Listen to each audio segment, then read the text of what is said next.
Assalamualaikum warahmatullahi wabarakatuh. Jumpa lagi dengan saya Roni di Berpacu dalam Misteri. Gimana kabar kalian? Semoga selalu diberikan kesehatan, rezeki yang berlimpah, dan dimudahkan segala urusannya. Kali ini saya akan melanjutkan sebuah cerita horor bersambung yang ditulis oleh Ira Fatma 3 yang berjudul Lemah Wingit Part 6. Sebelum masuk ke cerita, bantu channel ini dengan cara subscribe dan like, dan aktifkan juga lonceng notifikasinya agar kalian bisa mendapatkan cerita terbaru dari channel ini. Untuk teman-teman yang belum menonton part sebelumnya, tonton terlebih dahulu agar kalian bisa memahami alur dari cerita ini. Baiklah, nggak usah lama-lama lagi. Seperti apa ceritanya? Yuk, siapkan kopi, duduk senyaman mungkin, pejamkan mata, dengarkan dan simak baik-baik ceritanya.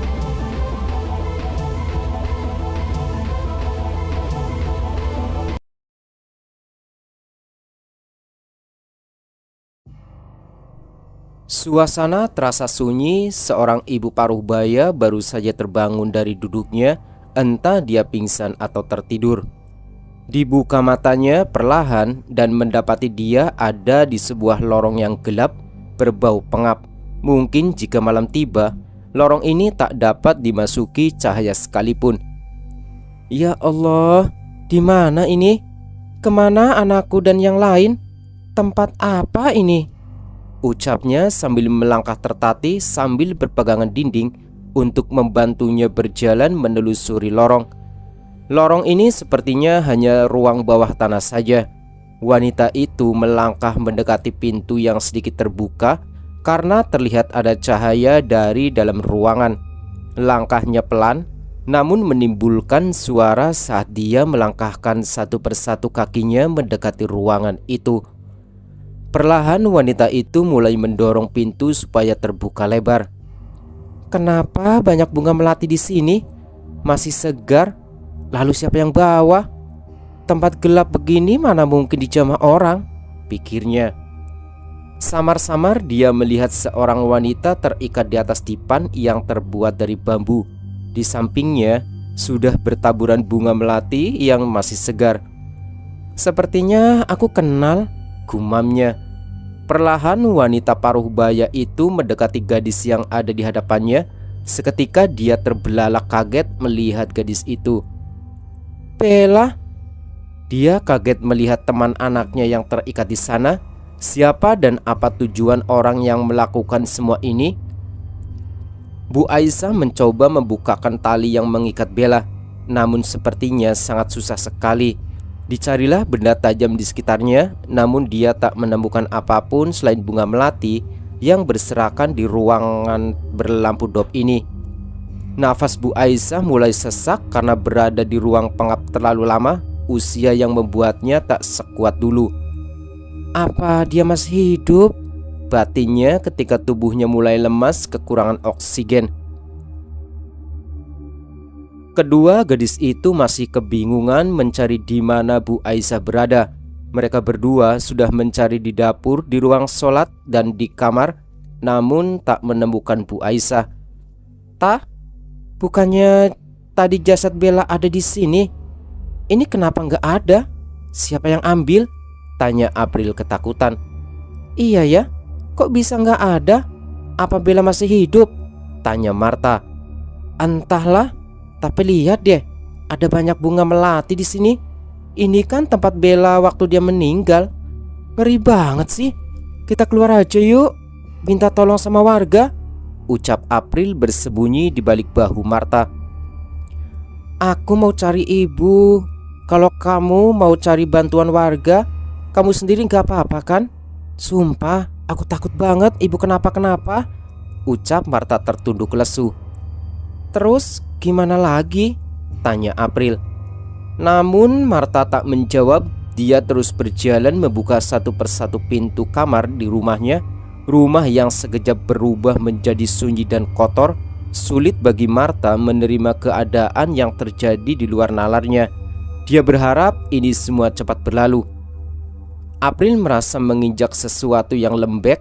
Dia pun mengarahkan senter HP-nya menerangi apa yang ada di bawah telapak kakinya. Cuma squishy. Eits, apa nih? April mengambil sebuah kertas di bawah squishy yang dia injak tadi. Sebuah foto keluarga di mana ada sepasang suami istri dan satu orang anak laki-laki berpose di halaman rumah, tepatnya rumah ini. Tah, lihat nih, aku nemuin apa? Apaan? Ini kan foto pemilik lama rumah ini. Terus kenapa ada tanda silang merah? Sedangkan di foto anaknya nggak ada. Apa maksudnya sih? Tanya Marta keheranan. Mana aku tahu. Bawa aja ya. Siapa tahu kita nemui petunjuk lagi. Yuk ke depan. Semoga aja ibu kamu ada di ruang tamu. Kalau nggak ada, kita keluar cari bantuan dulu loh, Ta. Gak mungkin kan kita nyari berdua kayak gini, ucap April. Marta menganggukkan kepala. Dia berpikir mungkin saja adik laki-lakinya akan pulang sekolah 2 jam lagi, sedangkan bapaknya entah pulang atau tidak. Perlahan suara-suara seorang wanita tertawa cekikikan terdengar memecah kesunyian. Angin tak banyak berhembus, namun menyiratkan kengerian tersendiri bagi kedua gadis yang masih berusaha menelusuri setiap sudut rumahnya untuk mencari keberadaan ibunya, juga jasad teman mereka yang hilang begitu saja. Marta dan April saling berpandangan mengisyaratkan sesuatu yang di luar nalar akan mendekati mereka. Lagi semakin lama semakin keras. Semua pintu di setiap ruangan tiba-tiba tertutup dengan kasar setelah suara itu semakin keras dan menghilang begitu saja. Jantung Marta dan April berdegup kencang, deru nafasnya tak beraturan lagi. Mereka berdua ketakutan dengan apa yang baru saja terjadi. Jika makhluk itu tak menampakkan diri, bagaimana Marta bisa bertanya kenapa dia mengganggu keluarganya? Namun di tepisnya pikiran itu, Marta tak seberani itu. Mungkin dia akan pingsan sebelum menyelesaikan pertanyaan jika sewaktu-waktu ada makhluk menyeramkan hadir tepat di hadapan wajahnya. Suasana sangat sunyi. Entah Marta dan April tak tahu sekarang bagaimana kondisi di luar rumah. Mereka masih saja ketakutan mematung di depan kamar Bu Aisyah. Saat mereka terengah-engah kelelahan, April melihat sekelebat bayangan memasuki kamar yang biasanya selalu terkunci rapat. Tadi aku lihat ada kayak bayangan apa orang masuk ke kamar yang biasanya dikunci sama bapak kamu deh. Kita periksa yuk. Mungkin itu ibu kamu, ajak April. Yang bener kamu. Gelap gini masa iya kelihatan ada bayangan? Jangan ngasal. Kita ke depan aja lah. Marta tak percaya. Iya sih, tapi udahlah, gak mungkin kita bisa lihat bayangan kalau rumah ini aja gelap gini. Mana lampu gak bisa dinyalain. Mungkin halusinasi kamu. Yuk cari ibu di depan aja deh. Aku takut di sini lama-lama. Marta mulai takut jika saja bayangan yang dimaksud April akan mengancam keselamatan mereka berdua. Sebenarnya bukannya Marta tak percaya, tapi dia memilih pergi daripada menantang bahaya masuk ke kamar yang selalu dikunci bapaknya. Meskipun roh pemilik rumah sudah membawa pusaka itu pergi, tapi Marta merasa jika masih ada yang mengganjal di rumah ini, seperti ada yang belum selesai. Mereka berdua pun bergegas menuju ruang tamu, menyadarkan diri pada sofa yang terlihat usang. Marta tak yakin jika ini sofa milik keluarganya, seperti sofa kuno yang terbuat dari spons dan juga anyaman rotan. Tidak seperti milik keluarganya, sofa modern. Namun setidaknya dia dan April masih bisa beristirahat di ruangan yang lebih terbuka dan tidak terlalu pengap seperti di dalam kamar. April, apaan sih? Ngapain coba nempelin rambut kamu di mukaku? Aku pengen merem sebentar nih. Jangan usil deh, ucap Marta kesal. Yaelah, kurang kerjaan aja, jawab April. Gak usah ngeles kamu. Aku beneran capek, ucap Marta lagi. Marta, panggil April ketika melihat sesosok perempuan memainkan rambutnya. Perempuan yang tergantung di atap dengan kepala di bawah dan kakinya di atas, namun tak terlihat karena tertutupi jubah putih yang panjang. Sosok itu menyeringai memperlihatkan giginya yang runcing menghitam seperti gigi anak kecil karena kebanyakan makan permen. Bedanya, makhluk ini memiliki gigi hitam dan mulut merah darah menyeramkan. Marta mencoba membuka matanya perlahan dan berteriak sekencang mungkin melihat makhluk yang biasa disebut kuntilanak itu menggantung di hadapan wajahnya. Marta menutup kedua mata dengan telapak tangannya dan duduknya bergeser mendekati April. "April, masih ada nggak?" tanya Marta. "Udah, nggak ada," jawab April dengan jantung yang masih berdegup kencang. Marta tertunduk menitikan air matanya. "Ibu belum ketemu. Bapak sama Ali belum pulang ke rumah. Kita nggak bisa keluar. Entah kenapa nggak bisa buka pintu juga. Aku capek banget," ucap Marta frustasi. April berusaha tetap menenangkan Marta meskipun dia sebenarnya sangat takut dan ingin pulang. Jika saja dia bisa pulang, dia akan lari pulang dan meminta tetangga Marta untuk menolong Marta di dalam rumah. Namun, itu masih dalam angannya saja. Kenyataannya, mereka tak bisa untuk sekedar membuka pintu. "Tah, tenang ya. Aku gak akan pulang kok. Aku bakalan nemenin kamu terus. Jangan sedih ya," ucap April menenangkan. Marta masih tertunduk sendu menatap lantai rumahnya yang usang.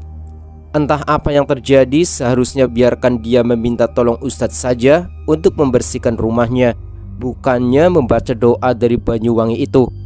Mungkin tak sembarang orang bisa melakukan pembersihan rumahnya. Salah langkah malah jadi seperti ini. Entah kenapa tak ada satupun tetangga yang sekedar lewat untuk menengok keluarga ini. Apakah mereka tak tahu jika rumah ini telah berubah menyeramkan? Apa mereka tak menyadari atau tak melihatnya? Atau mungkin, atau apa lagi? Marta berusaha menerima kenyataan dan harus menemukan cara mengakhiri semua ini. Dia sempat berpikir bahwa roh pemilik lama rumah ini tak mungkin bisa dipercaya. Mereka hanyalah roh yang sudah lama meninggal.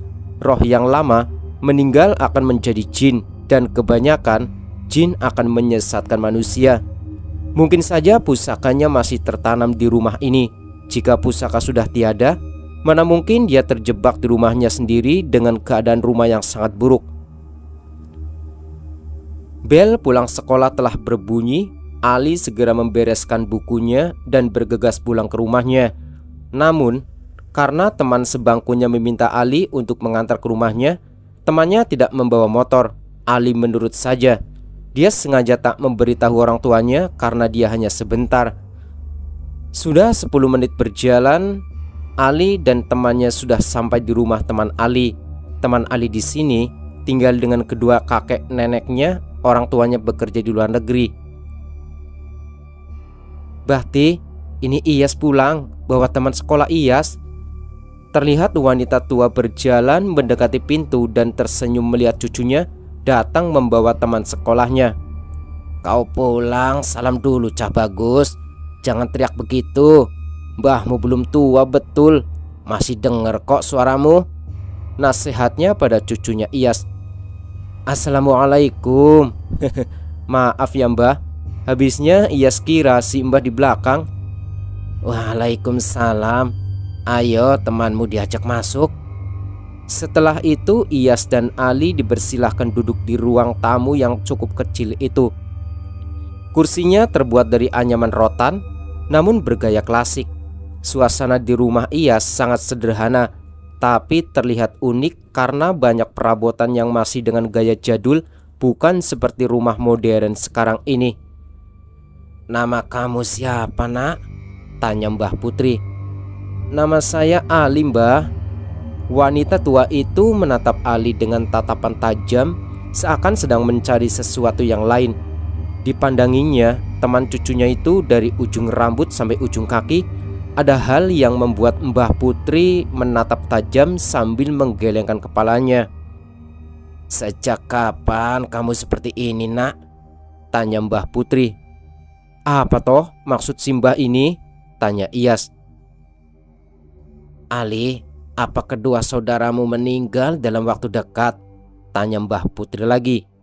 "Simbah nih, kok Mbah tahu gitu? Padahal Ali aja belum cerita loh," sahut Iyas. "Nah Ali, jangan melamun." Ucapan Mbah Putri menyadarkan betapa dia masih bingung menjawab semua pertanyaan Simbah. "Oh, iya Mbah, maaf," jawabnya gagap.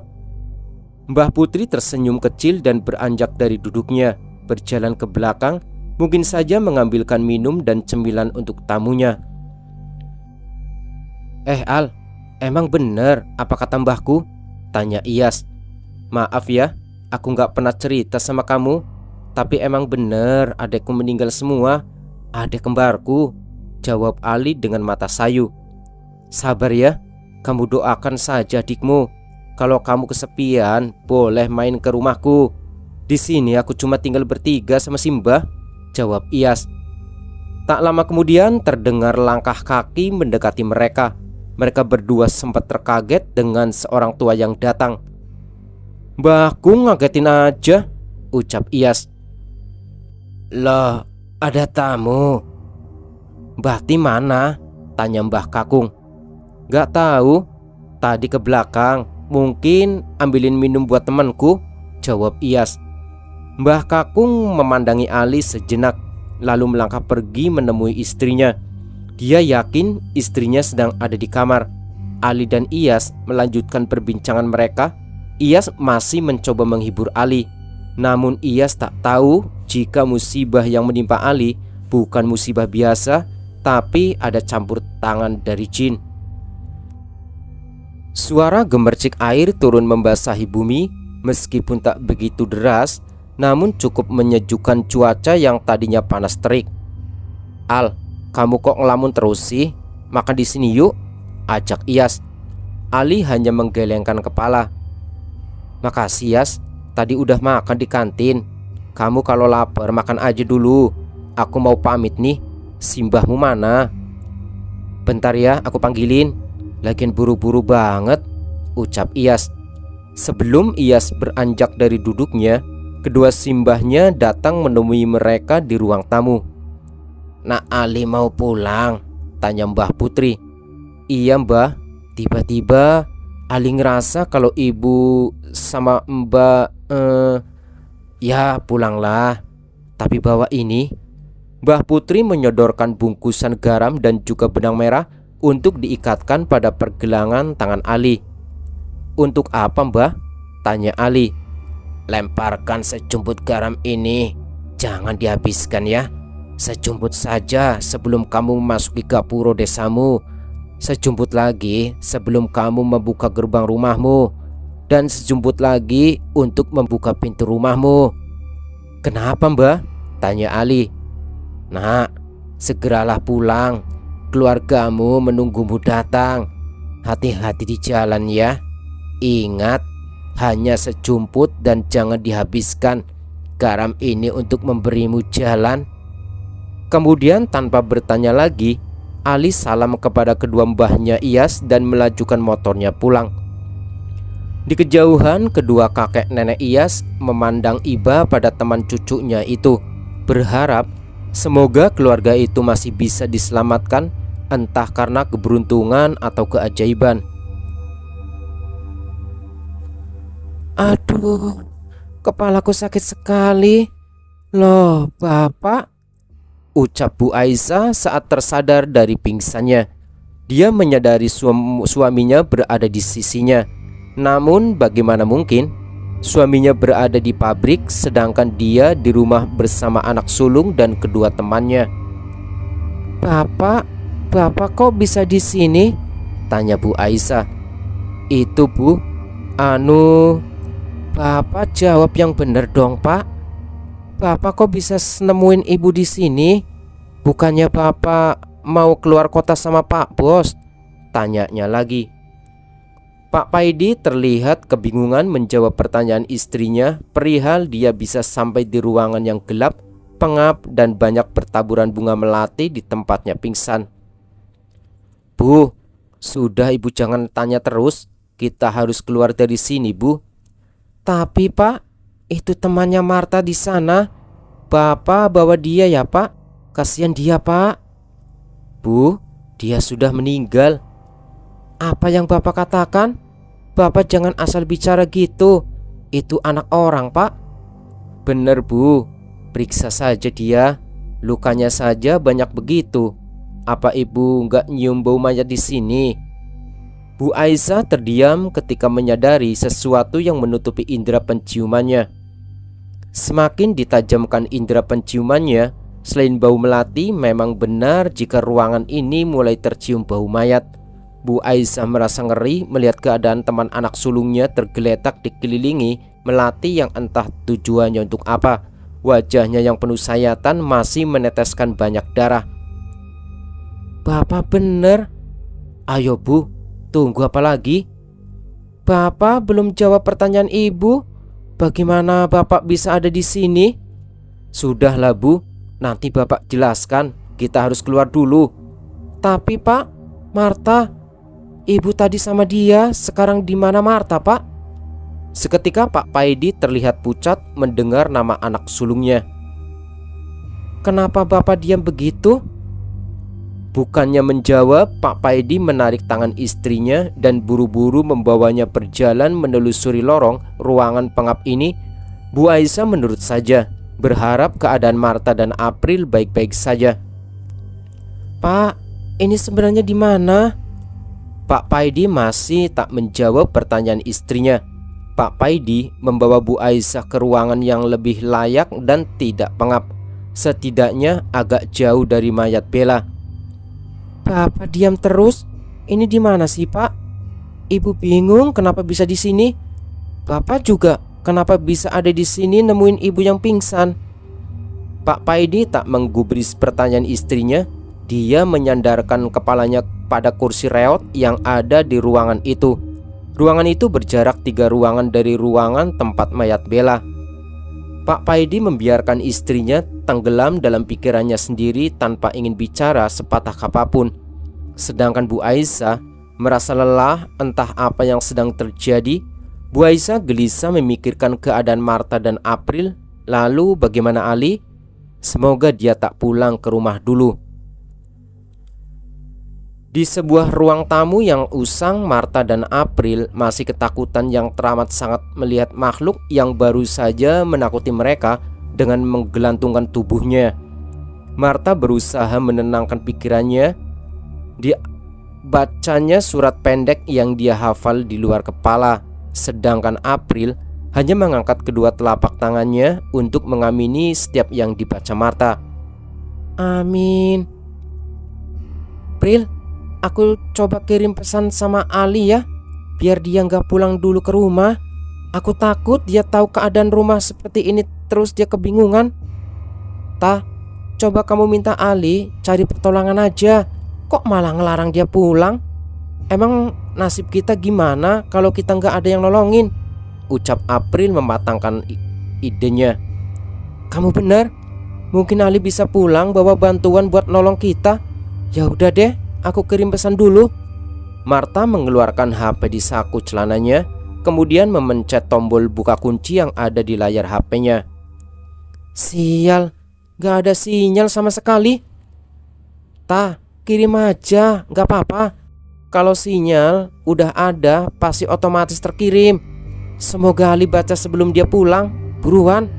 April memberi penegasan. Dalam situasi ketakutan, pikiran April masih banyak ide memikirkan sesuatu. Meskipun mereka berdua tak tahu apakah akan berhasil atau tetap sama saja seperti ini. Dengar ada suara langkah nggak? Tanya April. Apaan sih? Gak ada kok. Bener nih. Coba pasang telinga tuh yang bener. Diam dulu terus dengerin. Ya elah April, ini beneran gak ada suara langkah. Yang aku denger suara kayak air netes gitu. Apa mungkin hujan? Jawab Marta. Duh, apa emang hujan? Tapi April, gak usah parno deh. Doa lagi yuk, biar pesan kita nyampe ke Ali. Kemudian mereka berdua kembali berdoa di atas sofa usang yang tidak terlalu kotor. Suasana yang sunyi membuat April takut. Dia sesekali melirik ke sana kemari memastikan jika memang benar tadi ada suara langkah yang mendekati ke arah ruang tamu. Namun suara itu lenyap begitu saja. April heran, mengapa Marta malah mendengar suara rintik air hujan, sedangkan jelas memang suara orang berjalan. April semakin bergidik ngeri. Setelah menempuh perjalanan sekitar 20 menit, seharusnya Ali sudah sampai di rumahnya. Namun, sudah hampir 2 jam dia belum sampai di rumahnya. Sekarang sudah petang, setengah jam lagi azan maghrib. Ali takut sesuatu terjadi pada keluarganya. Dia mulai mengingat pesan neneknya Iyas untuk menaburkan sejumput garam saat melewati gapuro desanya. Ali menaiki motor dan mencari gapuro desanya. Dari sini Ali mulai yakin bahwa memang ada yang tidak beres. Ali mulai menyadari mungkin saja neneknya Iyas tahu sesuatu sampai dia bisa menebak kematian kedua adik kembarnya. Setelah menemukan gapuro desa, Ali menaburkan sejumput garam yang dia bawa. Seketika semua berubah. Gimana bisa hanya karena garam bisa berubah gini? Tadinya kan setelah gapuro desa ada ladang tebu. Nah ini ladang jagung. Ya emang harusnya ladang jagung. Aku semakin yakin kalau ibu dalam bahaya. Aku harus cepat pulang, ucap Ali dalam hati sambil memasukkan garam di kantong seragamnya. Tak lama kemudian Ali berpapasan dengan Bu Asma yang berjualan di samping rumahnya. Ali menghentikan langkah Bu Aisyah.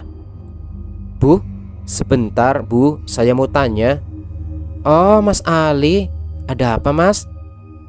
Bu Asma ketemu sama ibu saya apa enggak ya seharian ini? Tanya Ali.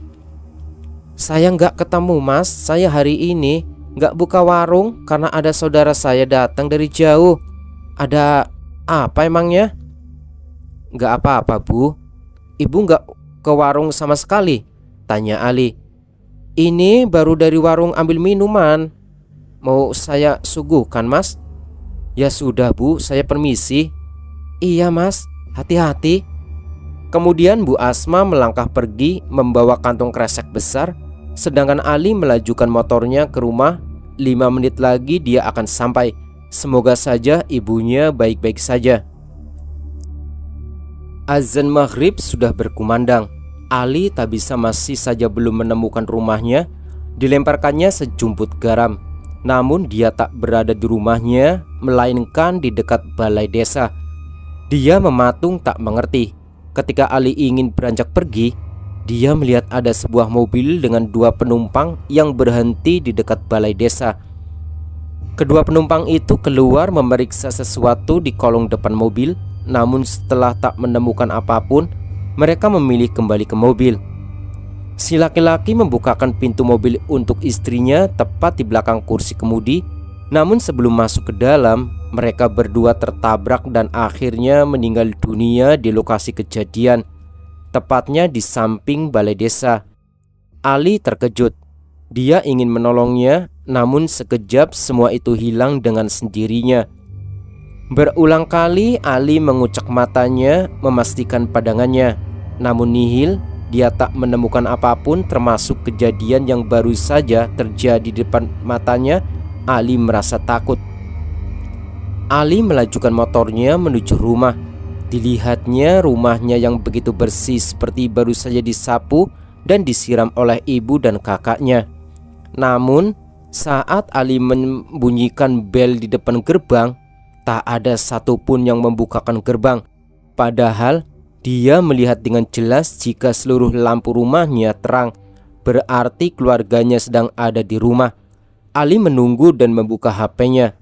Dia menemukan pesan dari kakaknya untuk mencari pertolongan warga karena di dalam rumah sangat gelap dan kotor. Banyak kejadian di luar nalar dan terutama Bella telah meninggal. Ali merasa heran, baginya rumah ini sangatlah terang dan bersih. Tak mungkin jika kakaknya sedang mengerjainya dengan kondisi rumah maupun keterangan yang menyatakan bahwa teman kakaknya yang bernama Bella mati di dalam rumah. Namun, kenapa jasadnya tidak dipulangkan? Kenapa rumah begitu sepi? Ali membalas pesan kakaknya, namun tak terkirim. Dia mencoba menelpon kakaknya berulang kali, namun tak tersambung.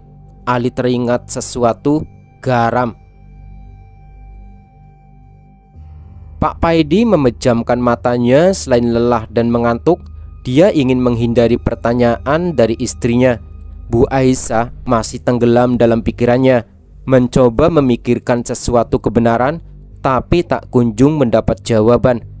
Jika ritual pembersihan rumah dengan doa yang dia dapat dari kerabatnya di Banyuwangi, harusnya semua telah selesai, bukan malah berkepanjangan seperti ini. Sampai Bu Aisyah heran dengan tempat yang dia tempati saat ini. Dia tak pernah kesini sebelumnya, bahwa tak mendapat petunjuk apapun seperti kejadian sebelumnya saat ada orang yang akan meninggal. Berbeda dengan hal ini. Bahkan kematian Bella, Bu Aisyah seakan tak mengetahui penyebabnya. Gadis itu tiba-tiba saja ditemukannya terbaring dikelilingi bunga melati. Bu Aisyah semakin bingung. Pak, bangun. Apa Bu? Pak, Ibu tidak akan bertanya lagi. Tapi apa Bu? Sudahlah, istirahat saja. Bapak sedang tidak ingin bicara Bu. Pak, Ibu ingin keluar dari tempat ini. Bapak lihat kan si Bella meninggal begitu tragis. Meskipun Ibu nggak tahu penyebabnya. Apa Bapak mau kita juga bernasib sama seperti dia jika kita terus ada di sini? Ini semua aneh Pak, aneh. Bawa Ibu pergi Pak, ayo, ucap Bu Aisyah memelas. Apa Ibu mau berjanji pada Bapak? Apalagi Pak?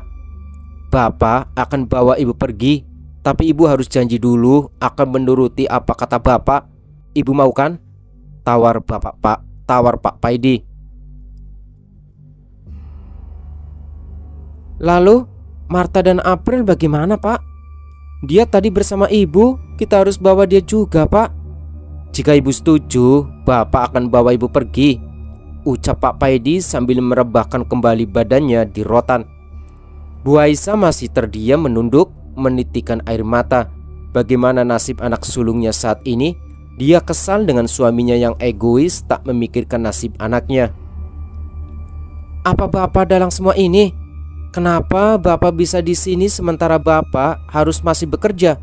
Kenapa Bapak melarang Ibu mencari Marta? Jawab Pak. Jawab Ibu.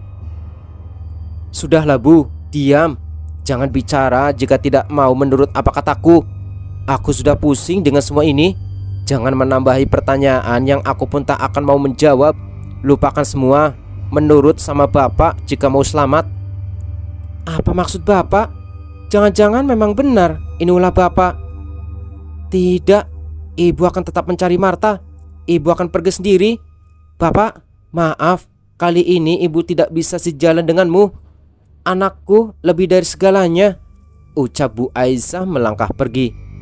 Namun, maaf Bu, terpaksa Bapak memberikan sapu tangan bius ini kepadamu. Jangan cari Marta Bu, jangan.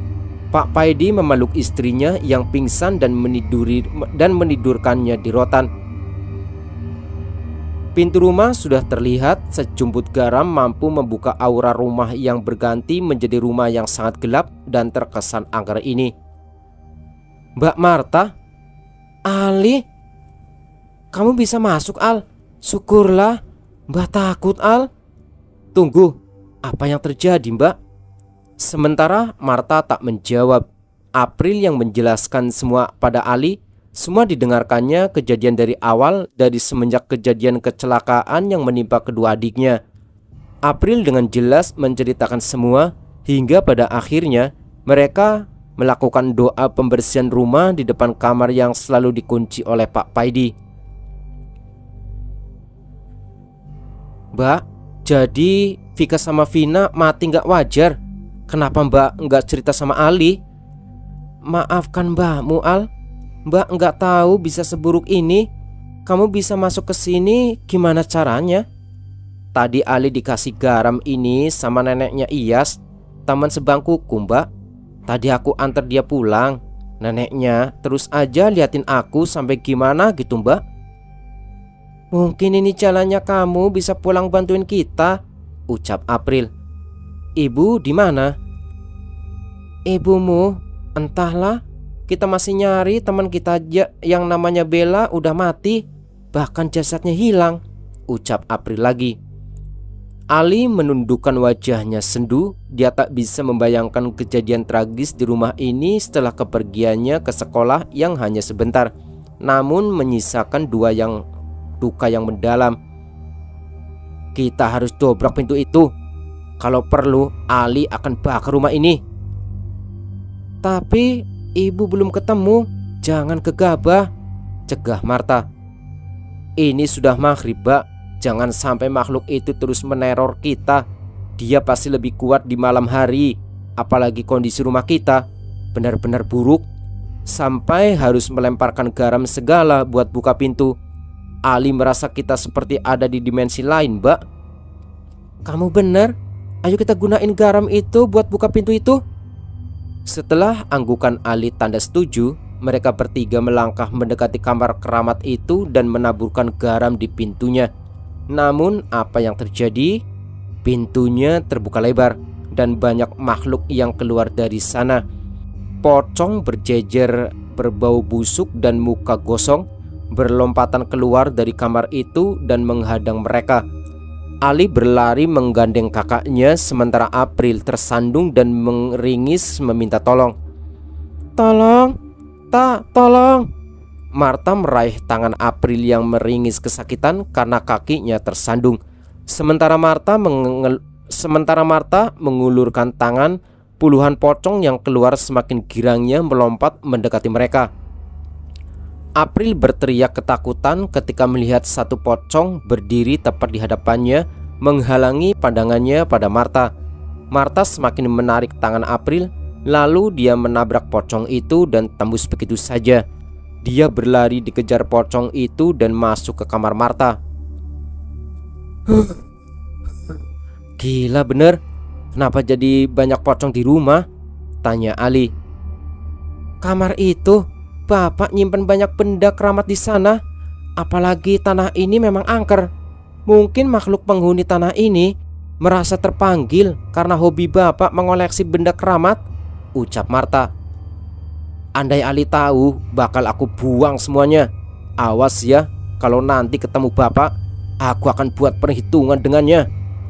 Ali sudah merasa geram dengan tanah angker ini. Ditambah lagi hobi bapaknya membuat petaka. Mereka mengatur nafas mereka. Sementara di dalam tas Ali, dia masih membawa beberapa snack dan air minum. Dia memberikannya pada kakaknya, lalu Marta membaginya dengan April. Sudah seharian ini mereka kelaparan dan ketakutan, karena setelah sarapan mereka sudah memulai doa.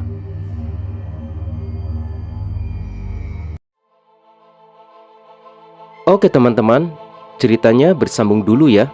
Kita lanjutkan cerita ini di part selanjutnya. Jangan lupa bantu channel ini dengan cara subscribe dan like, dan juga aktifkan lonceng notifikasinya agar kalian bisa mendapatkan cerita terbaru dari channel ini. Terima kasih sudah mendengarkan dan menyimak videonya. Selamat malam, selamat beraktivitas kembali. Saya Roni undur diri. Wassalamualaikum warahmatullahi wabarakatuh.